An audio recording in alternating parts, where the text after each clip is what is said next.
Waalaikumsalam warahmatullahi wabarakatuh. Alhamdulillah, alhamdulillah rabbil alamin. Wassalatu wassalamu ala asyrofil anbiya'i wal mursalin wa ala alihi wa ashabihi rasulillah ajma'in. Yang saya hormati Ibu Kepala Sekolah serta rekan majelis guru sekalian.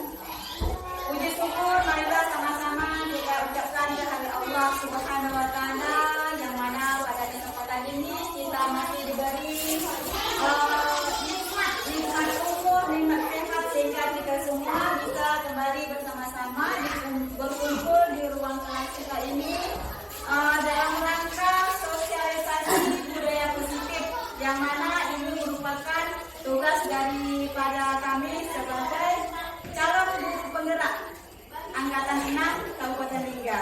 Ya, terima kasih sebelumnya kami ucapkan atas partisipasi rekan-rekan semua mau membantu kami.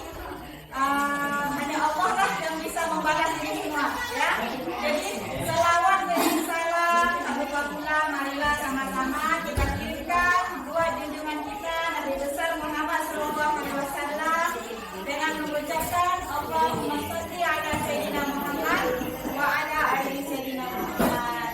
Baiklah, Bapak Ibu sekalian, di sini sebagaimana tujuan kami di sini adalah untuk mensosialisasikan yaitu tentang budaya positif.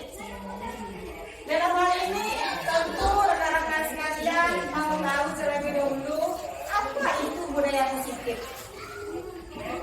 Budaya positif adalah hal-hal atau kegiatan yang bisa kita lakukan di kelas atau di sekolah yang bisa menanamkan nilai-nilai kebaikan pada murid kita atau warga sekolah. Nilai-nilai positif ini akan menghasilkan perbuatan yang baik yang biasa dilakukan oleh murid kita secara terus-menerus dan berkelanjutan nantinya. Jadi ya, di sini yang perlu kita ciptakan di sini terlebih dulu adalah rasa aman dan nyaman pada anak ya.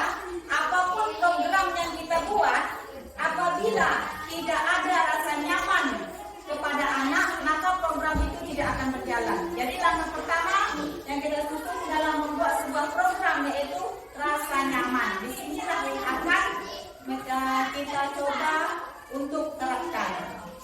Silakan Ibu lanjut.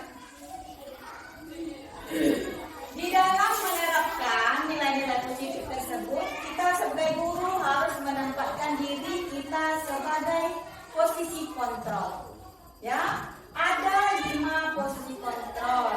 Yang pertama sebagai penghukum, yang kedua pembuat merasa bersalah, yang ketiga sebagai teman, yang keempat pemantau, yang kelima manajer.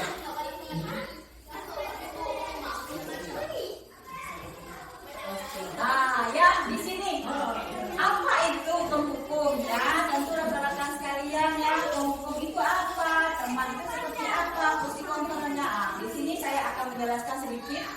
Penghukum, seorang penghukum bisa menghukum secara fisik maupun verbal.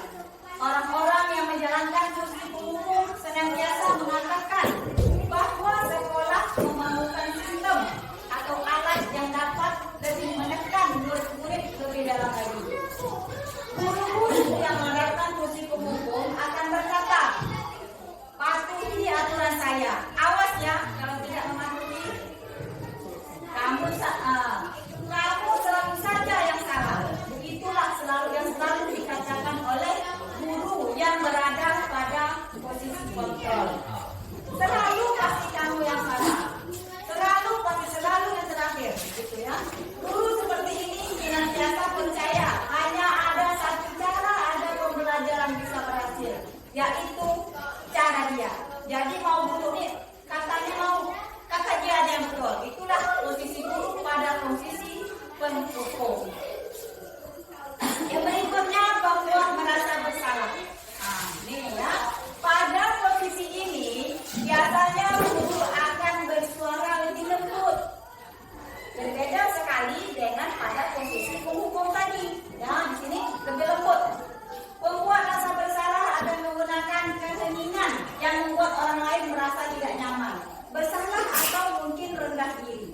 Kata-kata yang keluar dan dengan lembut itu akan seperti ibu sangat kecewa sekali dengan kamu. Berapa kali harus ibu bilang, nah, ya, gimana coba kalau orang tua kamu yang tahu kamu seperti ini? Begitu ya kira-kira kata yang disampaikan oleh seorang guru yang berada pada posisi bersalah. Di posisi ini mungkin murid akan memiliki penilaian diri yang buruk tentang diri mereka. Mereka mungkin merasa tidak berharga dan telah mengecewakan orang-orang yang mereka sayangi. Posisi kontrol selanjutnya yaitu posisi teman. Guru pada posisi ini tidak akan menyakiti murid, namun akan tetap berupaya mengontrol murid melalui persuasi. Posisi teman pada guru bisa negatif ataupun positif. Positif di sini berupa hubungan baik yang terjalin antara guru dan murid. Guru di posisi teman menggunakan hubungan baik dan humor untuk mempengaruhi seseorang. Mereka akan berkata, ayolah anakku demi ibu ya. Begitu. Ayo, ada bantuan bapak selama ini. Ayo, ingat tidak bantuan ibu selama ini. Nah, begitu ya. Hal negatif dari posisi teman adalah bila suatu saat guru tersebut tidak membantu, maka murid akan kecewa dan berkata, saya pikir ibu teman saya. Nah, begitu ya. Murid merasa dikecewakan dan tidak mau lagi berusaha. Hal ini mungkin timbul adalah murid hanya akan bertindak untuk guru tertentu dan tidak untuk guru lainnya. Murid akan bergantung pada guru tersebut. Ya, kita lanjutkan posisi kontrol berikutnya. Nah, di sini posisi yang keempat yaitu pemantau. Memantau berarti mengawasi. Pada saat kita mengawasi, kita bertanggung jawab atas perilaku orang-orang yang kita awasi. Posisi memantau berdasarkan pada peraturan-peraturan dan konsekuensi. Dengan menggunakan sanksi atau konsekuensi, kita dapat memisahkan hubungan pribadi dengan murid sebagai seorang yang menjalankan posisi pemantau. Pertanyaan yang dilakukan seorang pemantau, contohnya ya, peraturannya apa? Nah, gitu. Apa yang telah kamu lakukan? Sanksi atau posisi apa? Nah, seorang pemantau sangat mengandalkan perhitungan, catatan, data yang dapat digunakan sebagai bukti atas perilaku seseorang. Posisi ini akan menggunakan stiker, slip catatan, daftar cek. Posisi pemantau sendiri berawal dari teori stimulus respon yang menunjukkan tanggung jawab guru dalam mengontrol murid. Posisi yang kelima yaitu inilah posisi yang paling diharapkan terhadap sekolah, yaitu posisi manajer.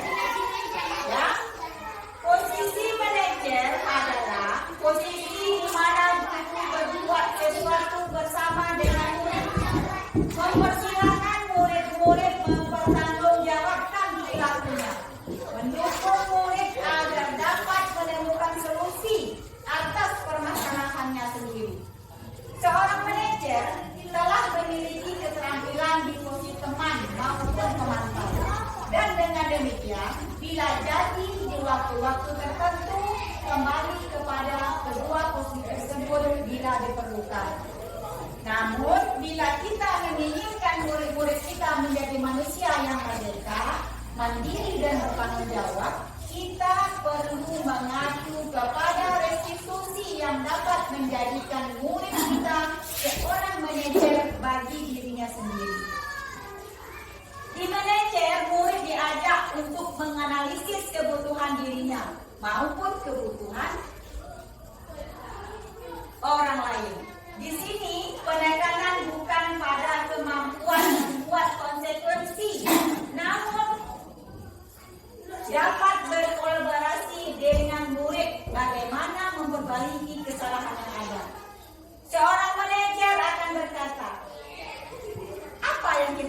ini. Nah, begitu ya.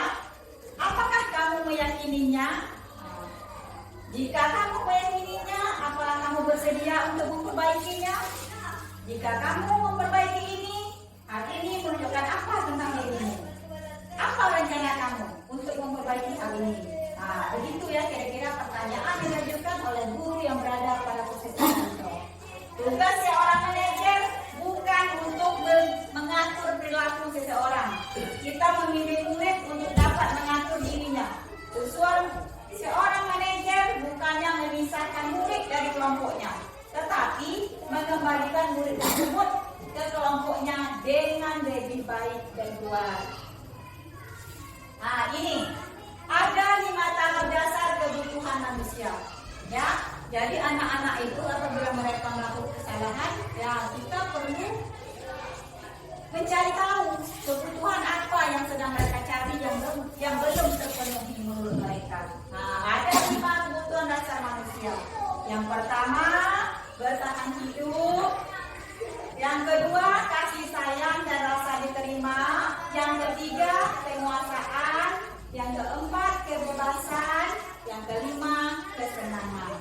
Ya, di sini saya mengambil satu saja contohnya kesenangan. Ya, apabila misalnya ada seorang anak suka mengganggu temannya, ya, mungkin di situ ada salah satu kebutuhan dasar dari anak tersebut tidak terpenuhi. Jadi jika anak, nah di sini saya mau bertanya, misalnya jika ada anak yang suka mengganggu teman-temannya, kira-kira menurut Bapak Ibu sekalian, kebutuhan anak yang mana yang belum terpenuhi? Nah, dia suka mengganggu teman, kira-kira yang mana itu? Kebutuhan dasarnya? Kasih sayang. Oh, kasih sayang, ya bisa jadi anak itu kurang kasih sayang, jadi mengharap perhatian, ya betul sekali Ibu, kira-kira ya begitulah ya. Ya, lanjut Bu.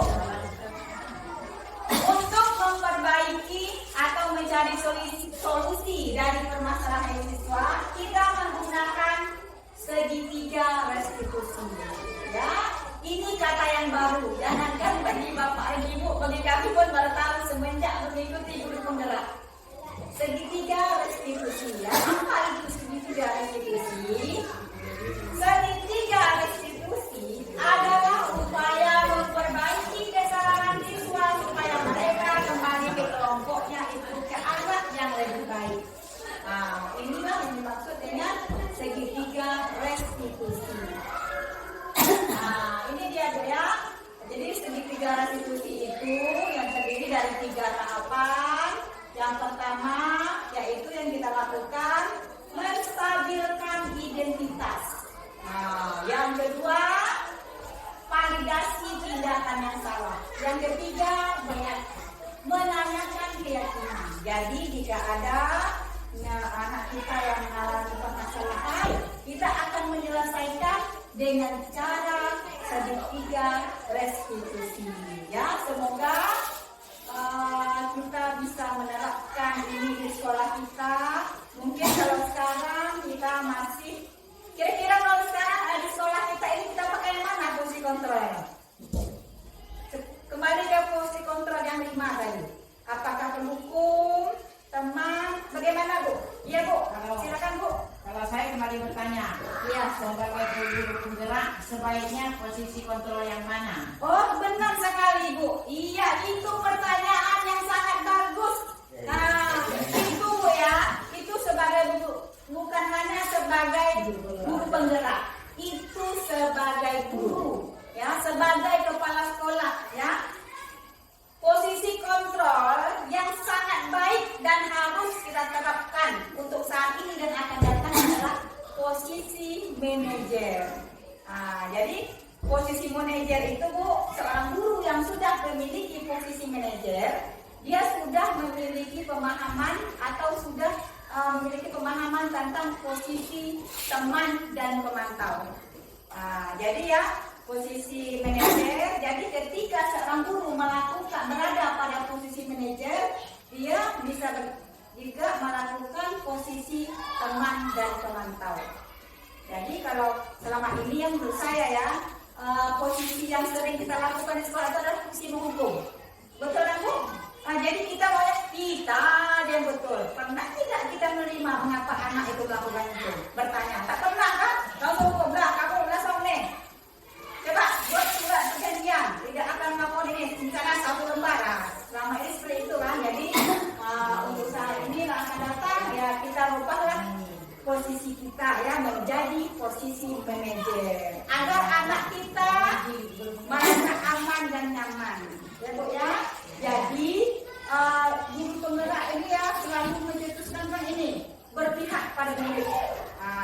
apapun yang kita lakukan kita harus memikirkan perasaan murid, jangan perasaan kita ya.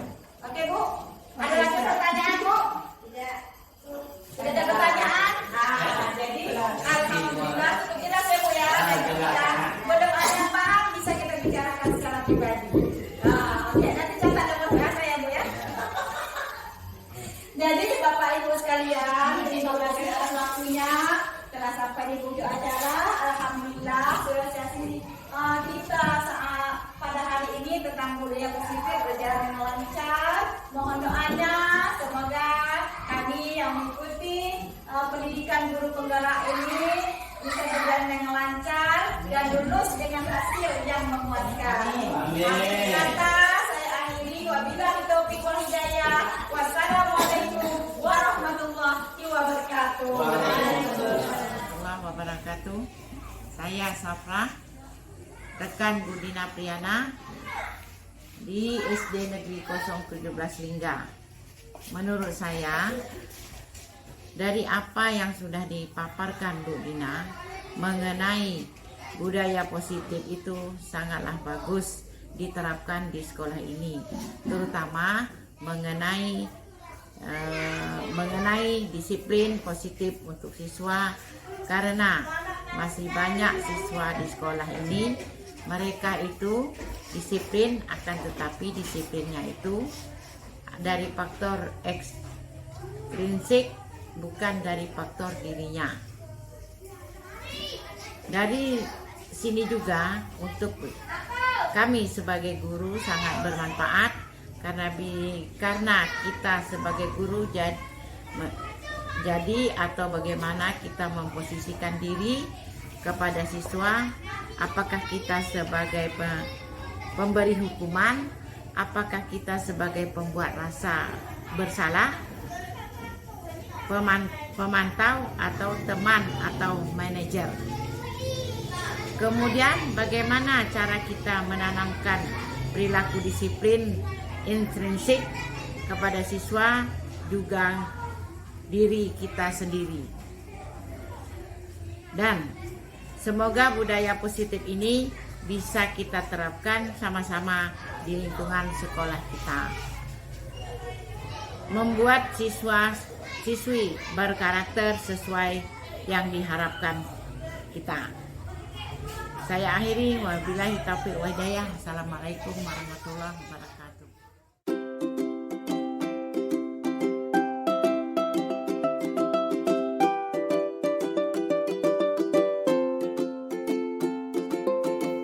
Assalamualaikum warahmatullahi wabarakatuh.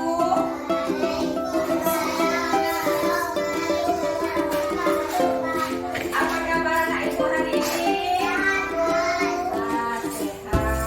Jika ditanya, apa kabar? Jawabnya apa? Alhamdulillah. Ya, baiklah hari ini kita akan membuat kesepakatan kelas. Tahu nggak kesepakatan kelas itu apa? Kesepakatan kelas itu kita buat kesepakatan bagaimana kamu maunya kelas itu mau kamu seperti apa kelas itu. Contohnya apa? Cantik katanya. Betul. Seperti apa lagi maunya kelas itu? Apa? Lawa, cantik namanya ya. Juga kelas yang cantik, yang lawa gitu kan. Jadi kita akan buat kesepakatan atau keyakinan jelas yang akan kita sepakati bersama. Jadi anak-anak ibu, ini sudah ibu siapkan kertas. Nanti sila anak-anak ibu buat seperti apa kesepakatan kelas yang anak-anak ibu mau. Jadi boleh buat di sini ya. Tulis di sini, tulis nama dan tulis kesepakatan kelas yang kamu mau di sini. Oke? Bisa? Oke. Tulis ya. Tulis sekarang ya. Tulis nama dulu ya. Pakai pensil nih. Ayo tulis ya. Ayo tulis. Tulis nih, salin. Tulis ya. Ayo tulis ya. Silakan. Ayo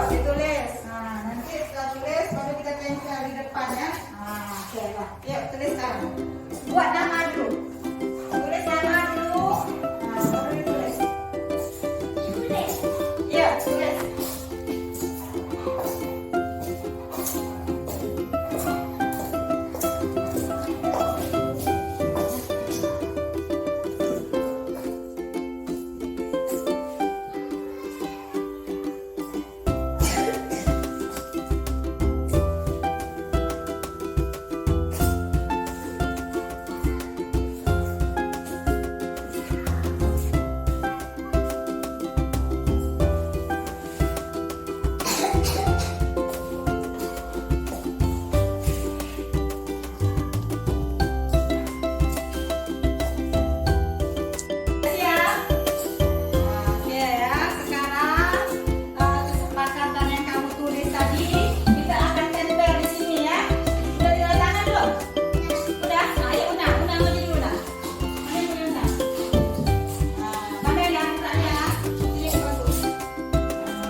kan biasa dia.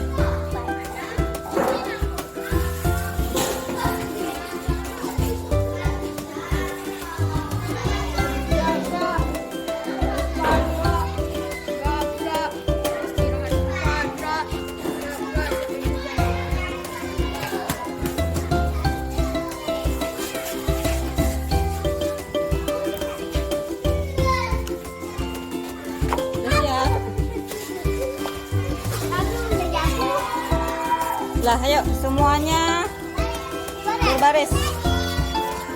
Berbaris semuanya.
Apa kabar anak ibu semua? Iya, siap untuk belajar hari ini?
Bisa?